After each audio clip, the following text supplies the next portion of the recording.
The sterile halls of Centauri Medical Academy hummed with the quiet efficiency of advanced alien technology. Dr. Vextar, a distinguished Catherian physician with 6 arms and crystalline skin, observed his final-year medical students through compound eyes that could perceive 17 different spectrums of light. Today's examination would determine which students would graduate to become licensed physicians across the Galactic Confederation. "Begin the simulation," Dr. Vextar announced, his voice resonating through specialized vocal chambers. The holographic patient materialized on the bio table, a Zoranian, one of the more fragile species in the Confederation.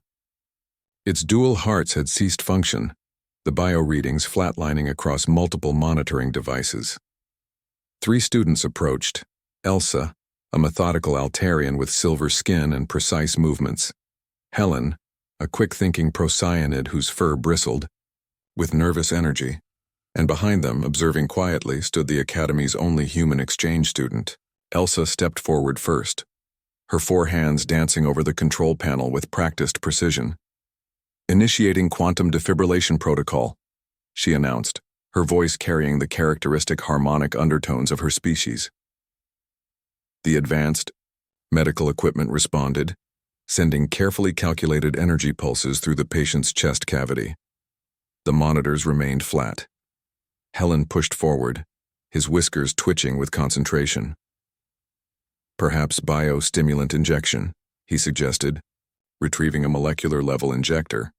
He carefully calculated the dosage based on Zoranian physiology and administered the compound directly into the patient's primary circulatory hub. Still, no response from either heart. The other students murmured among themselves, their various languages creating a symphony of concern. Dr. Vextar's expression remained neutral, but his secondary arms crossed, a sign of growing disappointment that every student recognized. "Neural pathway reactivation?" Elsa suggested desperately, reaching for the neural crown device. She placed it carefully over the patient's cranial ridge, sending precisely modulated electrical impulses through the nervous system. The body twitched, slightly, but the hearts remained still. Helen tried everything in his extensive medical knowledge: enzymatic catalysts, cellular regeneration beams, even experimental biofield manipulation. Each attempt was textbook perfect, executed with the kind of technological precision that had made the Galactic Confederation's medical advances the envy of 1,000 worlds.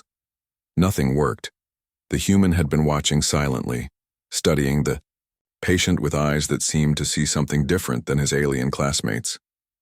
While they looked at bio readings and energy patterns, he was observing the subtle details: the slight discoloration of the skin, the way the chest cavity had settled, the positioning of the limbs.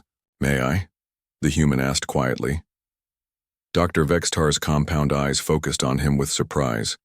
Humans were notorious throughout the galaxy for their primitive medical practices. They still used crude instruments, relied on physical examination rather than quantum scanners, and worst of all, they actually touched their patients.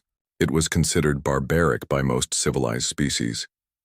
"The simulation parameters require modern medical intervention," Dr. Vextar said dismissively. "Your species' methods are outdated." But something in the human's stance, the quiet confidence in his voice, made the professor pause. "However," he continued, "if you believe you can succeed where advanced technology has failed." The human stepped forward, ignoring the sophisticated equipment entirely. He placed his hands directly on the patient's chest, feeling for something his classmates' instruments couldn't measure. His fingers found the correct position between the dual hearts, and without hesitation, he began compression. The alien students gasped in horror. Direct physical contact with a patient was not only primitive but potentially dangerous. The human's hands pushed down rhythmically, his entire body weight behind each compression counting under his breath. "What is he doing?" Elsa whispered, her silver skin paling further. "Cardiac massage," the human said between compressions. "Sometimes the simplest solution is the right one." He continued the rhythmic pressure, 30 compressions, then tilted the patient's head back and provided rescue breathing. mouth-to-mouth resuscitation that made several students turn away in disgust. Dr. Vextar was about to intervene when something unprecedented happened. The monitors began to register activity, faint at first, then stronger. The patient's dual heart, stimulated by the direct mechanical pressure and oxygenated blood flow, began to beat again. The room fell silent except for the steady beeping of the monitors. "Impossible," breathed Hilan, his fur standing on end. "The quantum defibrillators should have—" "Your technology assumes the problem requires a technological solution," the human said, still monitoring the patient's pulse with his fingers against the neck. "Sometimes a heart just needs someone to remind it how to beat." Dr. Vextar approached the bio-table, his instruments confirming what seemed impossible. Both hearts were functioning normally, blood pressure stabilizing, all vital signs returning to baseline. The simulation patient was fully revived. "The bio readings indicate complete cardiac function restoration," the professor announced, his voice carrying a note of wonder that his students had never heard before. "The primitive technique has achieved what our most advanced technology could not." Elsa stared at the human with newfound respect. "How did you know?" The human shrugged, a gesture that conveyed both humility and confidence. "On Earth we have a saying, the heart has reasons that reason cannot know. Sometimes you can't scan or calculate your way to a solution. Sometimes you have to trust your hands, your experience, and your willingness to try what others consider impossible." Word of the incident spread quickly through Centauri Medical Academy and beyond. The human medical exchange student who had restarted a heart with nothing but his hands became a legend. Medical schools across the galaxy began incorporating primitive human techniques into their curricula, recognizing that sometimes the most advanced technology couldn't replace the simple power of human determination and intuitive understanding.